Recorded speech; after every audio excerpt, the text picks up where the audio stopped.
निर्वाचन मंडल लंकेश्वरी मंडल दल को मजबूत करने नव पंचायत दल को मजबूत करने आम नूतन भाव आमर पुराना कार्यकर्ता श्री प्रतिकांत महागण को दलर संयोजक भाव आम मंडल तरफ नियुक्त कलु से दलर नव पंचायत केमी संगठन मजबूत हम से प्रयास आज जारी गत पंचायत निर्वाचन है आम नव पंचायत 6टी सरपंच 6टी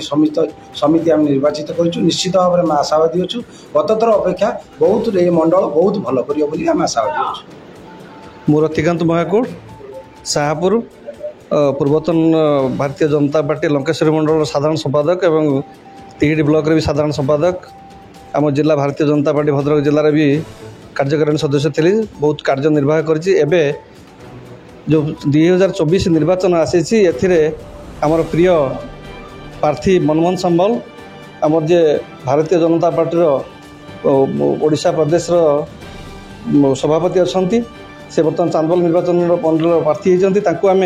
विपुल भोट्रे निश्चित भाव में विजय करूँ आम आशावादी एवं आम निश्चित भाव में समस्त एकत्रित अच्छु एथरक निर्वाचन आम निश्चित भाव में मनमोहन को जितेबू जे मो दल जे मो उपर एत बड़ आस्था प्रकट कर बहुत निजको धन्य मन करुँच गर्वित मन करुँच निश्चित भाव में मुझे आज पुणी निर्वाचन सरिया पर्यंत मनमोहन जितेबा पर्यंत जहाँ जिते आवश्यकता अच्छी आज निद हजेदेवी और निश्चित भाव में विरोधी दल भी निद हजेदेवी मुझे आशावादी अच्छी मनमोहन को निश्चित भाव में जययुक्त करेंगे।